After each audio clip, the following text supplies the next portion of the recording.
Hey everybody, welcome back to the Quest for the Bestest. I'm back. We're all back. Quest is back from our little hiatus, my break last week. We're talking about the film Dances with Wolves this time around from 1990. If you don't know, Quest for the Bestest is the podcast where we take a look at every Best Picture winner in random order, trying to figure out which one is at the top. And last time, y'all, because I missed out on last episode, spun Dances with Wolves from 1990, starring and directed by Kevin Costner, a Wild West Civil War movie drama. It's got all kinds of elements to it. But little housekeeping before we move on. Last week, y'all talked about Best Years of Our Lives. You thought it was pretty good. And so you ranked it at number 12 out of 28, which, I mean, that's pretty far up there in the list, as numbers do go. So now, let's get in and talk about this movie. I want to hand it off to our resident plot enjoyer, Abram Buhner, and he is going to talk about what the plot synopsis of this film, what happened, who the characters are, and then we can dive into why we liked it or why we didn't like it. And then finally, if you stick around until the end, we'll give it a spot on the list, and we will spin that oh-so-sweet number wheel and find out what we're watching next week. All right, Abram, take it away.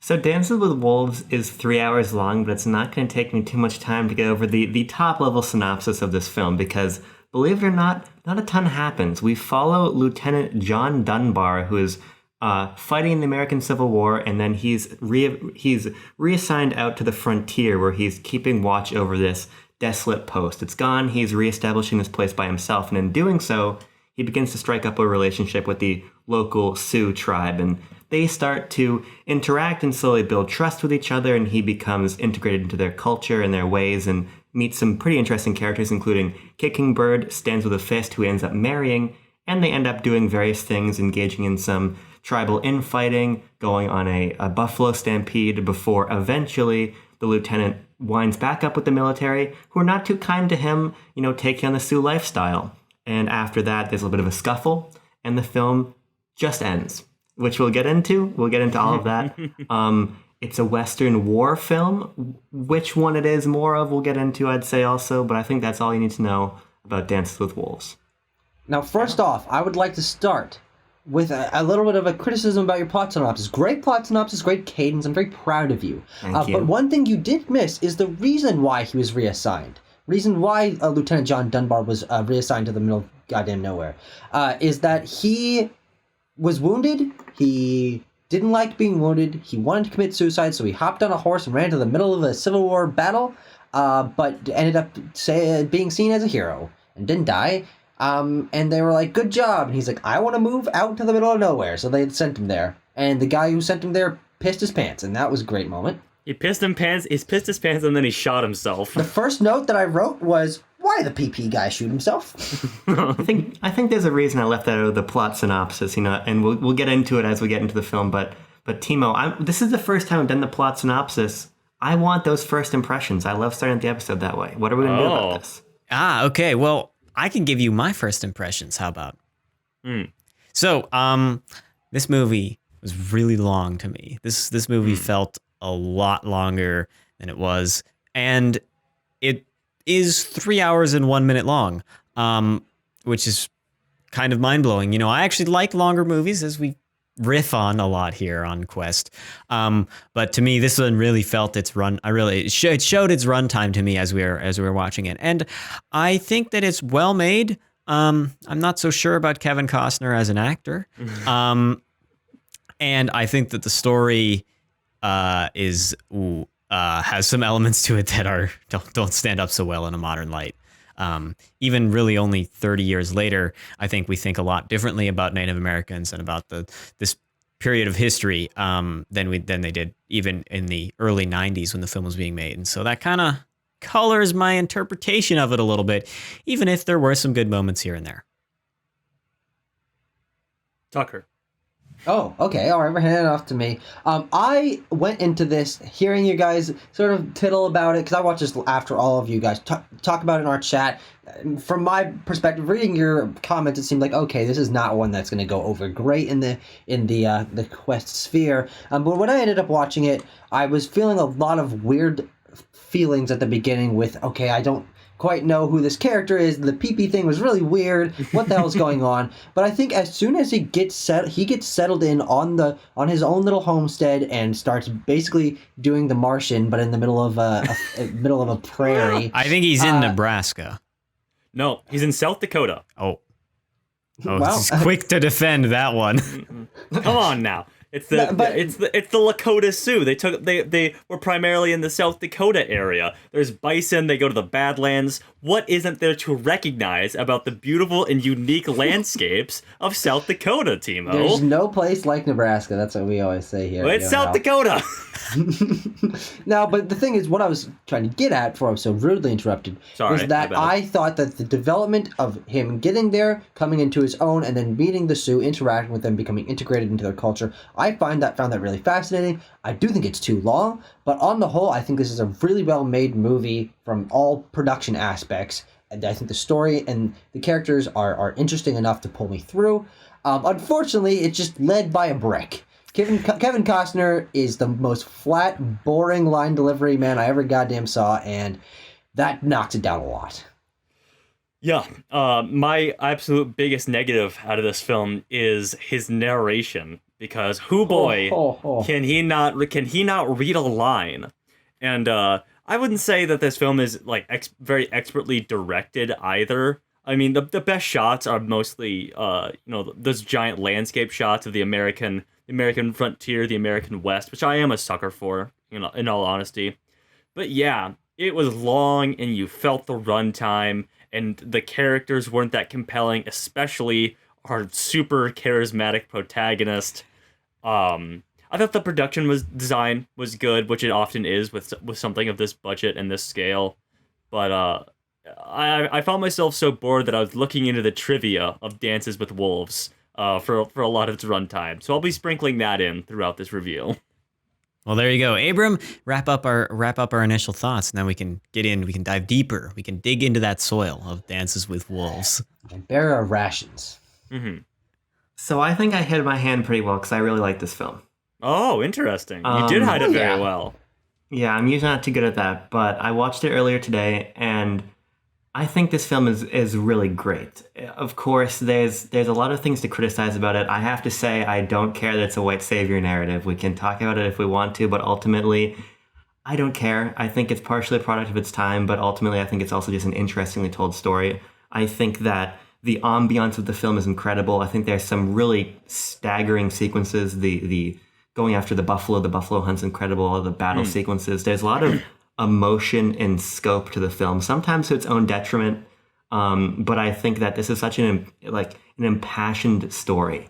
It's very clear that Kevin Costner, maybe his line delivery doesn't belie a lot of passion, but the narrative is very much invested in itself. I think that all of the elements of the film coalesce in something that feels pretty grand, and I really enjoyed it. It is long. I think you probably could have chopped out the Civil War stuff entirely, honestly. He could have just been like a good old American boy who went out west and integrated into the Sioux, right? I think there's ways to tell a shorter version of this story, but ultimately I really enjoyed it.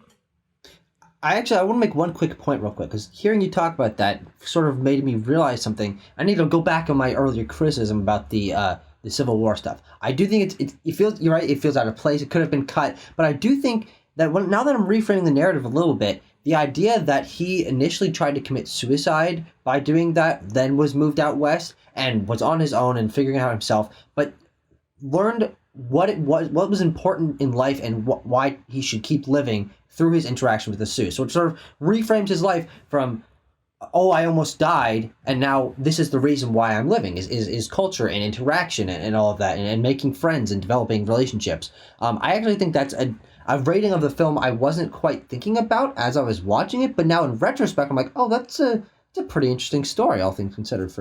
For him being a flat character, that's an interesting aspect to his character. Tanner, respond. Retort. I was, while you guys were rattling all that off, I was like, I don't know where any of this is coming from. I don't think I could tell you, why does he want to kill himself? Is it just because he's injured? I don't know. So we don't know why he wants to kill himself. We don't know why he wants to go out west. We don't know what change occurs in his character to like turn that around, because we don't get any we get a lot of narration, but we don't get any introspection into his character, which is another criticism I have. At the end of the day, I knew about as much going into Kevin Costner's going into John Dunbar's character arc. Dunbar, rather. John Dunbar. I knew about as much going into his character arc as I did leaving it. I don't think he had any real tangible development other than what was directly shown to you on screen. I didn't feel any of that development. I couldn't tell you what that development was, but apparently it occurred anyway. Who's to say? Yeah, I'm kind of on Tanner. I mean, his performance as a wooden board, consistently unchanging and in the same kind of sheds light on a larger character who really is hard to figure out in my mind. I don't really get him and what's going on. And it just kind of like, I don't know. It's if the character is uninteresting and the film I know is long, and then I'm like, it's just, this film really bored me. It really just dragged me down through the mud. And while I had no problems finishing it, I watched it all in one go. It's still just like, I was like, oh, okay, when's this going to be over? And I'd see the runtimes. I found myself checking the runtime, which is always not a great sign for a longer movie. So I have to say, I'm also on Tanner's side with respect to the character arc. Okay. I didn't really get what Tucker. I think you have an interesting reading of the film, but I think you have to project more subtext into the movie than it gives you. True. I was really retrospectively applying that reading to the film. I just pieced that together as we were having this conversation, and I think that probably was the intention. But yeah, continue. Sorry. For me, I think that the film succeeds because of how epic it feels. I really think that it pulls its weight with the score, with the vistas, with the interactions, with the set pieces. I don't think necessarily, and definitely not the character. His character in particular is not very interesting. I think the surrounding characters are more compelling. But I think it is a snapshot. It's a period piece, and through that lens, I found it very interesting. Again, okay. I think you can both have an interesting film and an uninteresting lead, and I think that this is probably a testament to that. Well, yeah. I'd say that from the standpoint of, the great wide shots and capturing the frontier West, it is interesting because, obviously Kevin Costner, this was his directorial debut. It was a multi-million-dollar film. He put up, I think, $18 million of his own money. He was fighting against studios to get this made because they're like, you've never directed a movie before. This thing is 3 hours long. It costs millions of dollars. And I think they also had an issue with the amount of subtitles that would be in this movie. I think it's like 25% subtitles in the Sioux language. But yeah, but I also kind of feel like his early directing hand kind of shows a little bit. I didn't really get... I liked that they captured like the Badlands and the Great Plains and stuff like that. But it didn't feel like they were captured with an expert hand. It kind of felt like they were captured just by like a guy with a camera. And I think the natural beauty of those things is what comes across, and not the expertise of the directing. Yeah, I think that's reasonable, but I just think that the fact that this is a directorial debut, and for all intents and purposes, Kevin Costner, not a successful director. He's directed 3 movies. Mm-hmm. This is the only one we'd ever heard of, and I don't think the other ones were very successful or popular or anything. But considering that this did win Best Picture and he won Best Director, and I think from my perspective, I didn't feel any amateur filmmaking aspects of this. I thought that it was incredibly well done from every production standpoint. I think deserves basically all of the awards that it was given in those categories, because it won adapted screenplay, score, editing, cinematography, and sound mixing, director. So it won a lot of those big, hey, this movie is really well made categories, and I think that's deserved, because when I think about this movie, I'm not going to think about how lame John Dunbar was. I'm going to think about the situation that he was put in. I'm going to think about the fact that, God, it has an incredible score, and I'm so glad that it won for that. It has fantastic cinematography. The production design in terms of the costuming and the set design and all that are insanely top-notch. And from a first-time director who put his own money into this, you know, in my mind, first-time director putting their own money into this is like Sam Raimi making The Evil Dead in a fucking garage. But this is on the level of those other epic films that we've seen. It's another Out of Africa. It's another Lawrence of Arabia in terms of its scope and production design and stuff. And for a first-time director, that's super impressive. I think that is. I think you're right that it is very impressive. But when you talk about what you're going to remember from this film and how you say like I'm going to remember the setup and the situation that Lieutenant Dunbar is in, and that's like, I don't know. Abram, you said you don't care about the white savior narrative. I care a lot that this film is essentially a white savior narrative in its plainest form. It's the white guy comes in and he befriends the Native Americans and he talks to them and they want to know more about him and there's a language barrier to overcome. But once he does, then he begins to take on the responsibility of the tribe and tries to get them out of the situations that he created for them. And it's an antiquated way of storytelling. It's not even though I think that the film painted the Native Americans in a fairly good light, it's not kind to them. They have agency and want to tell their own stories and whatnot. And so, you know, it's good that we don't really see a lot of films like this nowadays, because this is not the story to tell here, is my issue with how the characters play out and how this theme essentially of the disappearing frontier happens in the film. Trivia fact to drop in here very quickly. That Costner was. I looked into that sort of aspects of the film and how this was received by Native American audiences. Apparently, Albert Whitehat, who is the cultural advisor for the film and also an elder within the Lakota Sioux tribe. I tried to find precise facts on this. Some sources say he was adopted into it.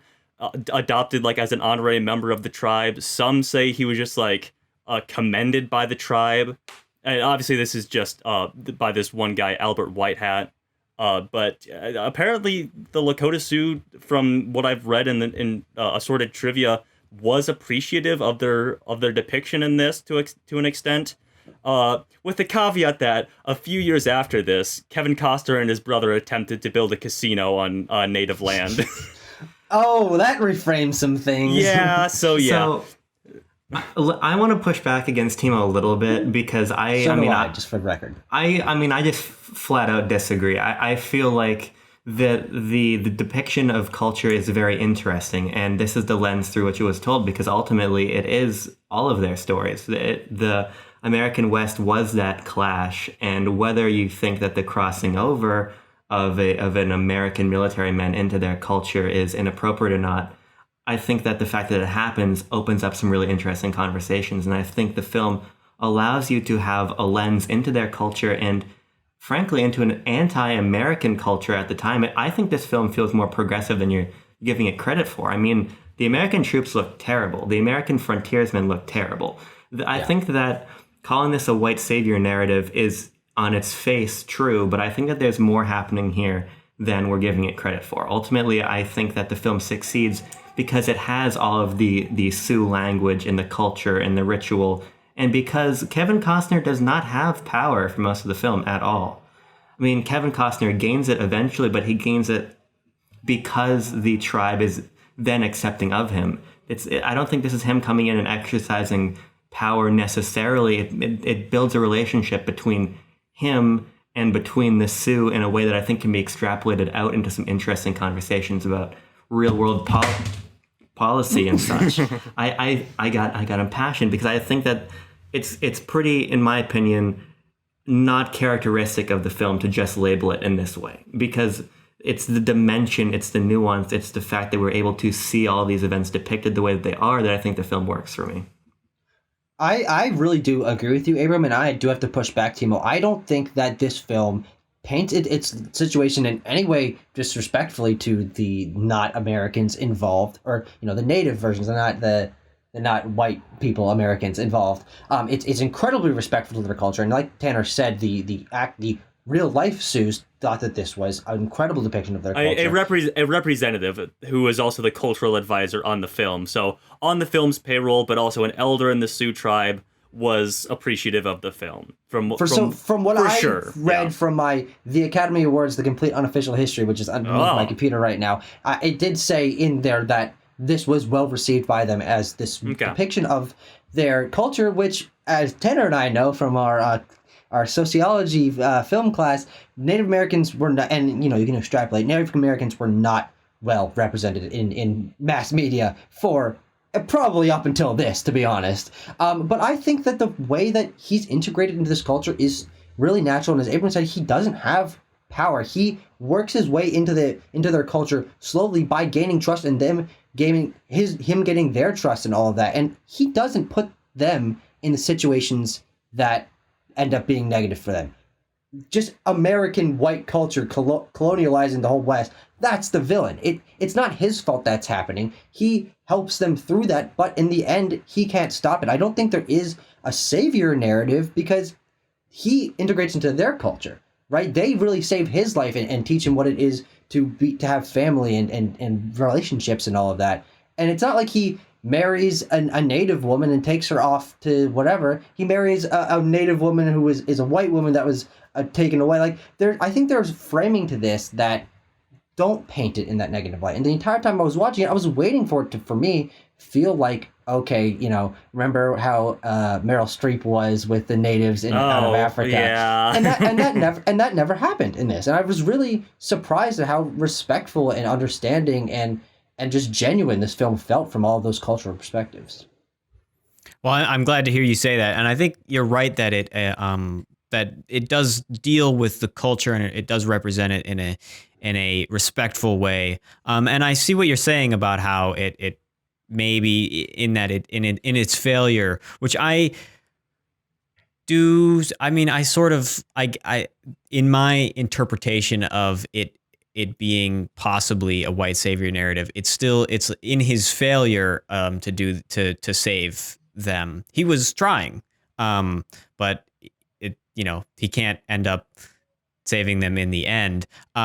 Just not through his own fault, right? It's just through the march of the frontier and of colonialism in America. But yeah, I see what you're saying there. I get what's going on.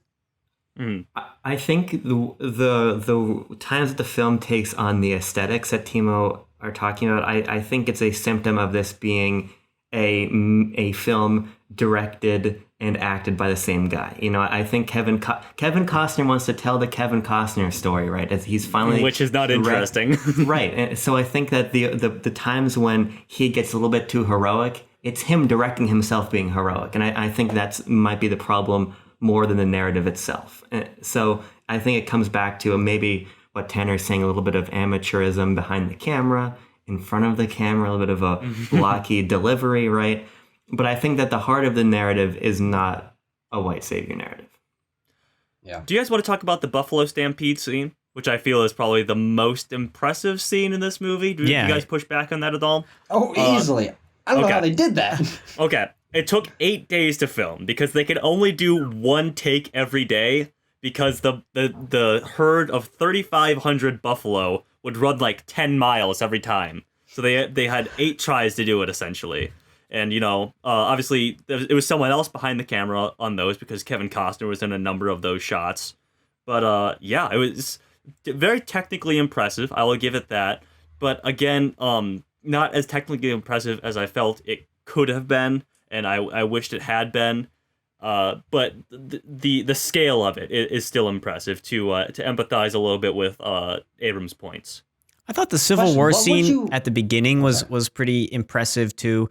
There were only a couple shots where it felt a little dinky, where it felt a little small for a Civil War battle, but in like the most part, there was a lot of dudes in there shooting, and I was like, oh, cool, war, whatever.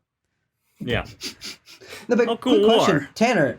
Yeah. What would you have wanted more from that sequence in terms of production value? I mean, you got the helicopter shots, you got the literal 3,500 buffalo. I mean, you have people riding horseback and the camera tracking them and stuff. What more could they have done? Not from the production standpoint. Like I said, it's very technically impressive in its production.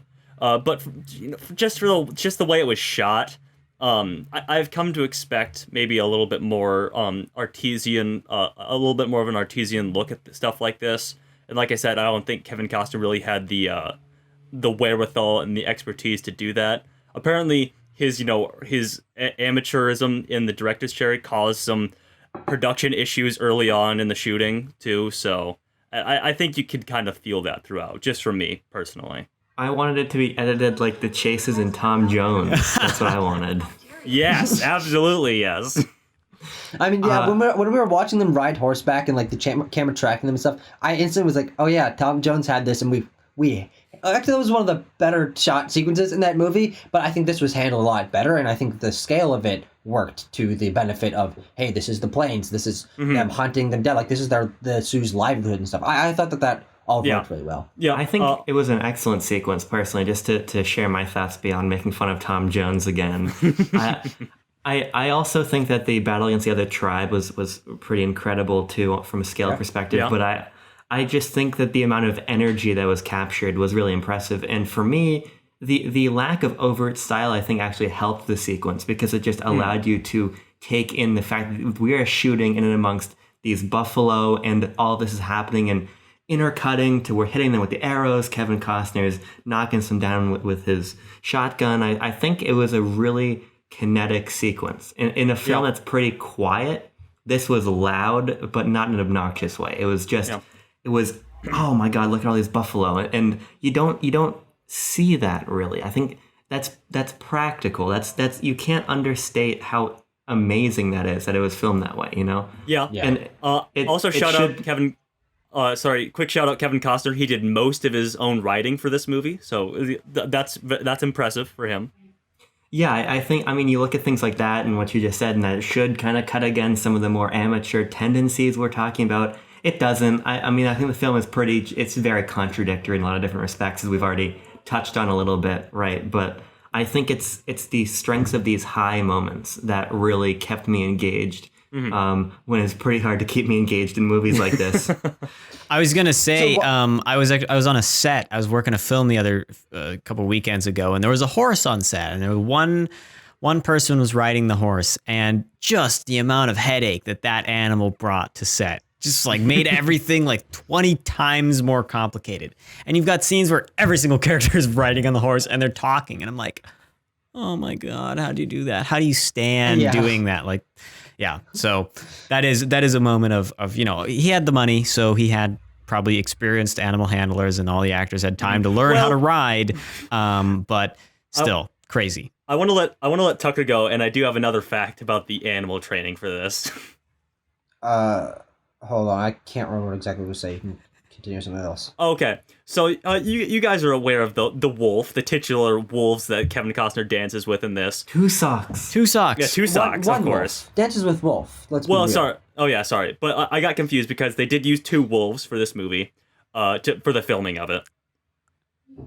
And the when you say trained is used in the sort of a loose context for how these wolves were on set, because they would apparently like regularly like just kind of bite at people.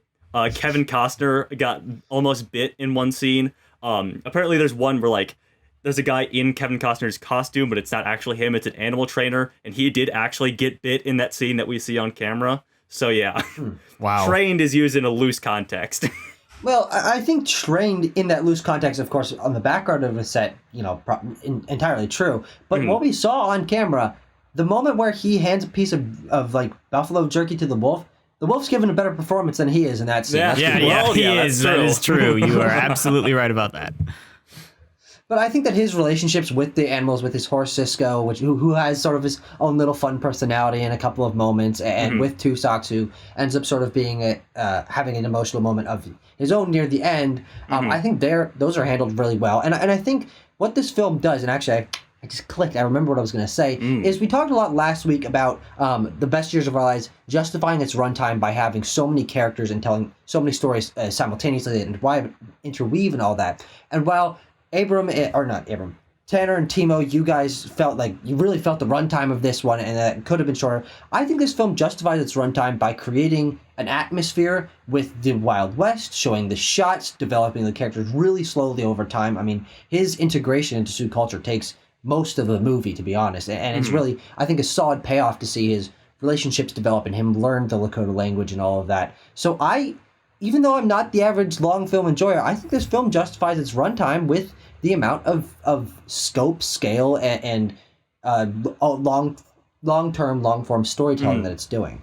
Yeah, I don't think it feels weird that it's 3 hours. I think I just felt the runtime is what I meant, because we've gotten accustomed to in our expert film watchingness. When you have a movie like this, it's going to be long. That's just what we've been accustomed to and trained to think. Like, they're Best Picture winners. Yeah, it would be very weird if this was like a tight 90, is what I'm saying. Even if the narrative fit it, it would be very weird if like something with this scale was like 90 minutes long. That's just not how films operate.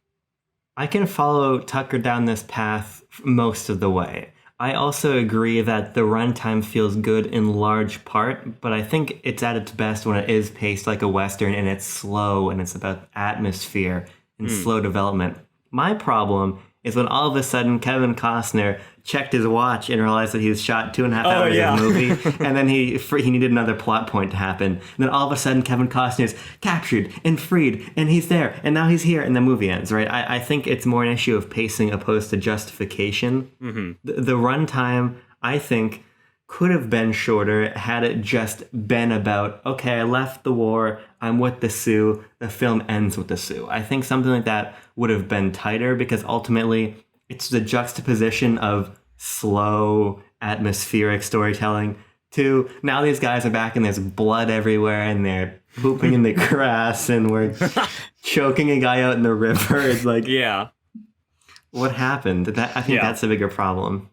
You're right that tonally that feels like really out of place, and I think that there actually is an interesting story in there where that never happens. But personally, I'm glad that it did happen at the end, because it does place his character development, like his arc, while it's not super clear over the entire thing, I mean, he has integrated enough into Sioux culture where they think that he's a Native American, and that those stereotypes are applied to him, and he has to deal with conflicting culture, and then they're like, oh, is he a soldier? Do we shoot him or salute him? Like, I think there are interesting moments in there that reframe the story. Oh, yeah, this is still taking place during the Civil War. There still are colonialist Americans who don't give a shit and will not take the time to respect another culture.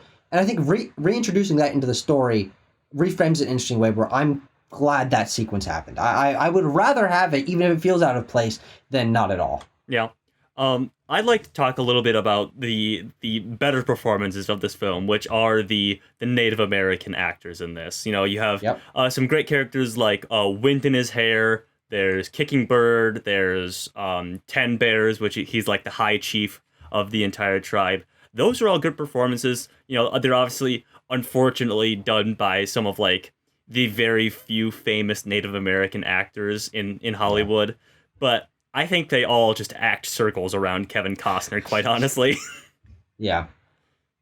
And they're all properly racially cast, too. I mean, that's the bare minimum, but, like, we don't have whitewashed Native characters. Of course, there's a white character who was kidnapped and integrated into culture, all that, but that's still, within the context of the story, properly racially cast. So we didn't have white people playing Native Americans, which I was worried about. I had a note on my page, I'm like, proper racial casting? Let's hope so. And then, okay, it actually was. So it's, bare minimum, but I'm glad that we didn't have to worry about that. They all learned the Lakota language, kind of, for this film. I mean, Glenn something. Glenn G. Graham Greene. Graham Greene. He's Kicking Bird. There's a funny quote from him in the trivia that was like, he was told that he had to learn how to speak Lakota for this. He's like, I don't speak that. What are you talking about? Because obviously he's from a different tribe of Native Americans who have an entirely different language.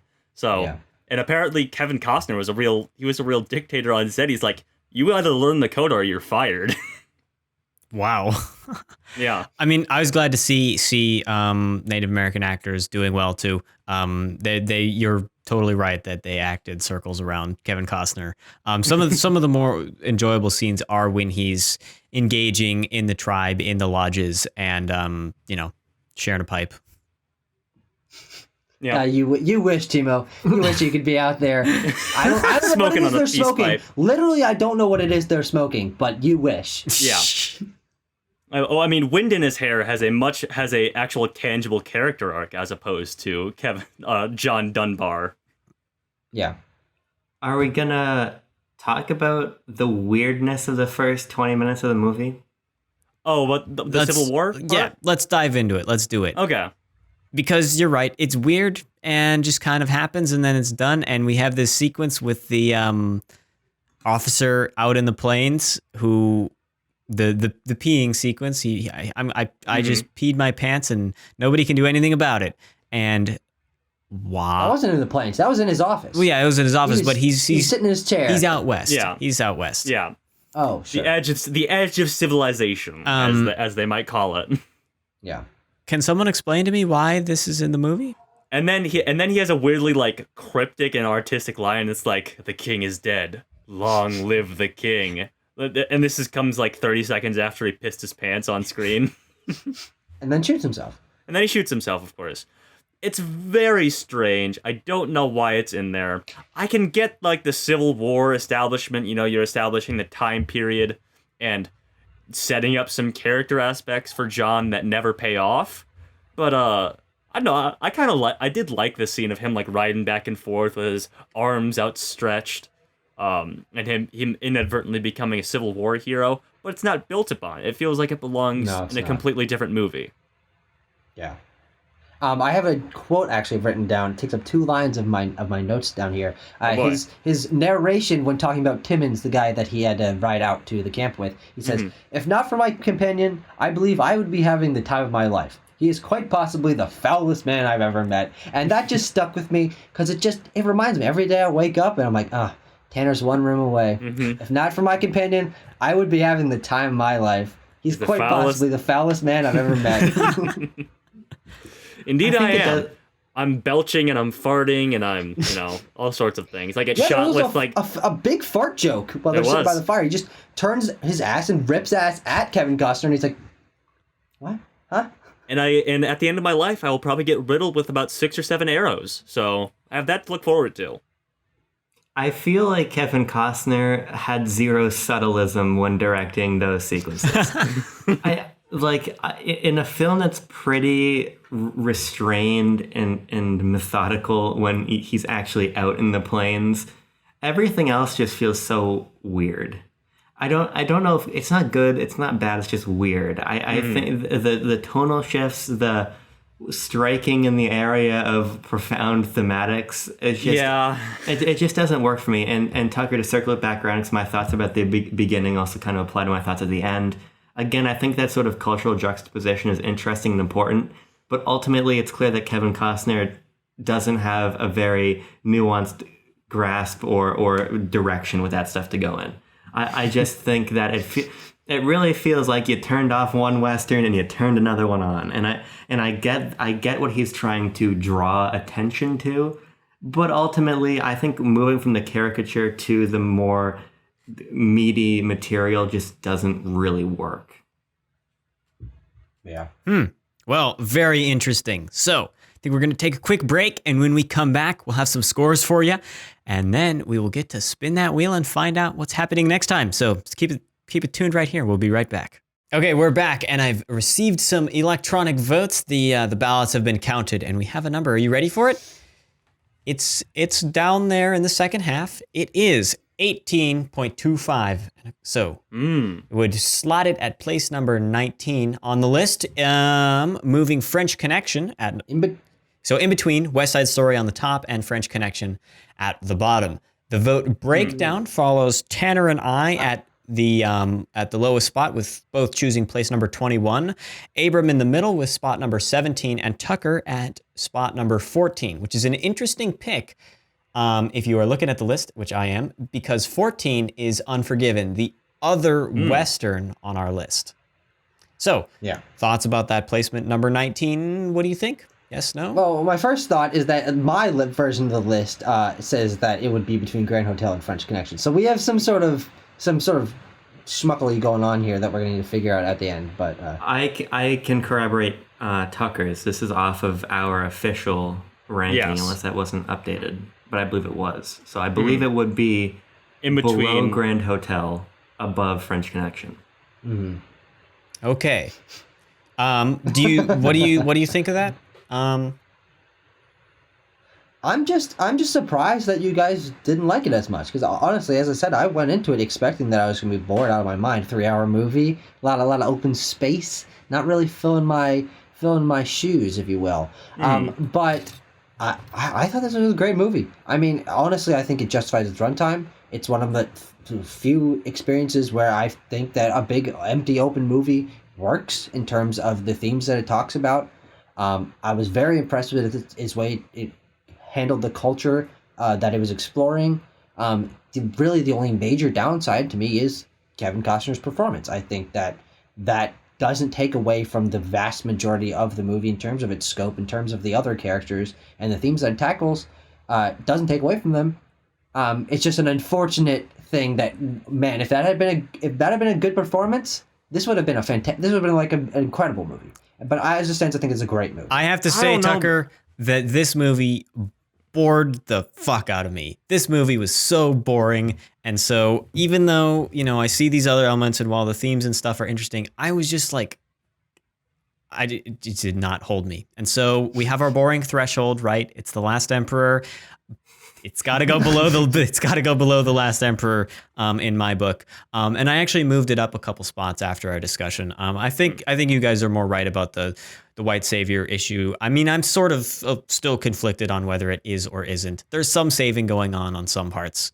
We'll just leave it at that. Sure. By some people. I originally thought it was going to go. I thought to put it at 23, but I moved it up to 21 because I think that it is interesting enough, but it doesn't fit into that core category of boring, but I liked it, which is The Last Emperor. It's boring, but I didn't really like it. And so that's how it goes below for me.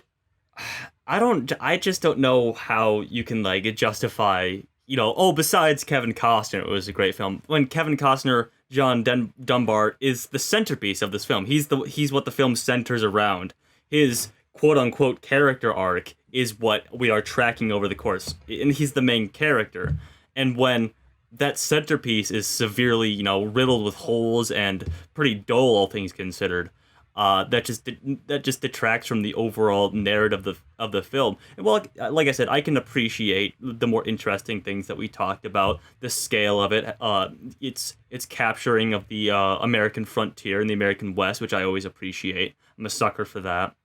But I don't know. When they'd had Wall Drug. God. All you need is Wall Drug. I don't think Wall Drug was established yet, so Kevin Costner really shot himself in the foot with that one. In the 1800s, no.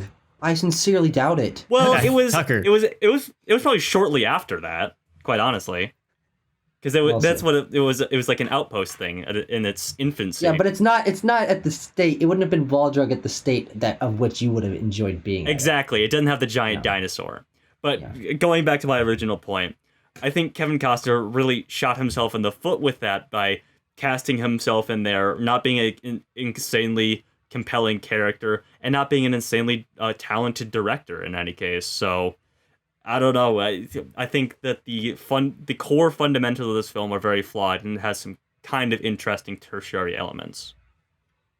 So Tucker, it's funny you put it up there with Unforgiven because I was close, but I looked at that's a really powerful run of films that are underrated, I think. Unforgiven, Midnight Cowboy, Platoon. I think those are such interesting films. So for me, I slotted it just below because I think that, like those movies, this is a very unique story that has a great scope to it. I disagree with Tanner's criticisms, I think, of the direction and such, because same here. The way that these sequences are conveyed is so impressive. I think this is a really impressive film. At the same time, unlike a Platoon and Unforgiven, I think that it's a little bit too loose. I think that there's elements here that could have been presented better, both from a plot perspective and a thematic perspective, talking about the Civil War elements, talking about the frontier elements. I think you could have found a better harmony, and I just don't think Kevin Costner did. So off of the strength of the scope, the interesting narrative, the thematic elements, there's so much I really enjoyed about this when I expected to really have wasted half of my day on it. I was impressed, but there's a tighter Dances with Wolves, and I don't think it's the 4-hour Costner cut. But I think 19 is a fair place, especially considering it's only 2 away from mine, and I'm used to being like 6, 7, 8, 9 slots away from wherever I put a movie. So I'll take it and be quiet. So are we going to go with place number 19? Yeah, 19 is fine with 19 me. out of... Yeah, and I think the thing for me is like I love Grand Hotel. I think it's way too low, but I'm perfectly fine putting it down there because I appreciate the two of you not feeling it as much. I really do disagree with the directing stuff because I felt no criticisms with the filmmaking at all throughout this, and I think that all the production aspects are the strongest aspect of it. But I think obviously for the fairness of the balance of the group, yeah, sure, that makes sense. Okay, so at place number 19 out of 29, 10 above the bottom, 20 from, or 20, or, never mind. 18 Nap from time. the top. There you go. Let's We got spin it, that huh? wheel, how about? Oh, alrighty. me. Okay. You ready? Ready, Timo? 3, 2, 1. Wheel, what's your deal? Give us a movie that makes us squeal. Is it on digital or is it on real? Wheel, what's your deal? And you guys can read the number just as well as I can. It's low, which is going to be really interesting. It is the number 13. Yeah. Oh boy. Oh boys. Boys, going it's on here? time. Boys, this is going to be an interesting week, especially for me, because I think I know what it is. I got a little bit of homework to do, fellas, for us to watch the Best Picture winner, Lord of the Rings: Return of the King, directed by Peter Jackson from 2008. Okay, well, let's... Boy, oh boy, Tucker. So let's lay this out there. Just votes. Do you have to watch the first two to understand the third? I'd say to understand, it's a trilogy of films. To understand the full character arc, yeah, I'd say you need to. That's my vote as well. I'm also very okay with. I've seen Fellowship multiple times, but I've never seen the other ones. I'll watch the Two Towers in Return of the King? Two Towers. Yep. Yeah, I'll watch both of them. That's no big deal. And honestly, I'm kind of excited to have that. I might just rewatch all three. Now let's lay this out there. We're going to be watching the cut that won the Best Picture, so we're watching theatrical cuts. Okay, sounds good. Okay. I don't want to take up it, like literally 18 hours of your week watching these movies. But oh my God, Abram, what do you think? I have never seen a Lord of the Rings movie. I am not a big fantasy guy. I will watch all of them. Good for you. But we'll see how it goes. I've got a lot of friends that don't stop talking about these dumb elf movies, so I'll give them a shot. Oh my God. So do I, my friends. So do I. This a little boy's dream has just come true. I love this movie. This movie makes me cry. This movie makes me cry like a little baby. I mean, it's your Endgame. Let's be real. Endgame makes me cry. I was up till 3 a.m. watching Endgame theater reactions, and I was crying the whole time. Not gonna lie. It was the original Endgame, if you think about it. Yeah. Well, that is insane. What a prodigious spin we've gotten. I'm pretty happy about it, although I'm a little worried because I'm gonna be mighty sad when Return of the King gets demolished by Tucker over here.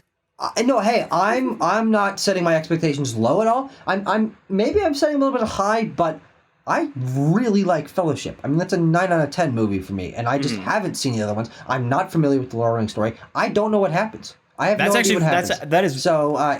It's very awesome. Huh? Even if the only thing we get out of this is that one more person watches some movies that are worth watching. They're worth watching, regardless of the debate points we're going to talk about them. But you know what? We are getting ahead of ourselves. Okay, we've just had an emergency discussion. Actually, I'm going to be out of town next week. I'm heading off to a far-off land known as Mississippi to shoot a documentary, and so this whole deal of watching lots of movies, I'm gonna rewatch all these Lord of the Rings movies. I love them. Is kind of not going to work. So we're going to do an emergency spin. We're going to postpone Lord of the Rings a couple weeks until we're back. Just give us lots of time to watch these movies to really drink them in. And so we got an extra bonus spin for you. It's a double spin episode, if you can believe it. You ready, Tanner? We can even do a double rhyme. Oh no, are you kidding me? Twice in one day? Jesus Christ. Wheel, what's your deal? Give us a movie that makes us squeal. Is it on digital or is it on real? Wheel, what's your deal? Boom, there we go. The number is the big 30. Kind of round. Double digits. All right, if we're going to number 30, this will be a fun one, actually, and something that I think is going to be a good way to pass the time with the 1975 Best Picture winner, starring Jack Nicholson and Danny DeVito, directed by Milos Forman. This is One Flew Over the Cuckoo's Nest. One Flew Over the Cuckoo's Nest. Now, this is a movie I've been wanting to see for a long time. I read the book in high school. I I know the story. This looks good. This looks good. It's no Return. People say it's good. It's no Return of the King, but I've also seen it. It's quite good. A Quest movie I actually want to watch. What? Stuff. Wow. That you've heard of? Incredible. Awesome. So there you go. That's gonna do it. We're gonna be watching One Flew Over the Cuckoo's Nest next time, and I'll let my previous self do the outro. We will talk about this at length, I suppose. I think we're gonna have a Quest extended edition next week. Oh no. Another long movie and another long quest. Yeah, Abram? it's everything that we want. Yeah. I'll be home for that one. I'll be back in my nice, comfortable quarters. No more people yelling in the hallway. No more radiator above me. But I would like to say, I don't understand why your dumb movies can get a Best Picture, but none of my Star Wars movies can. So, In my axe. Well, we will be talking about that and much more next week on The Quest for the Bestest. Thank you for joining me to talk about this movie. I know I didn't have a whole lot to say. It didn't really inspire me one way or another, but the good time nonetheless. Dances with Wolves sits at place number 19, and we will figure out where Peter Jackson's Lord of the Rings Return of the King sits next week. See you then. Peace.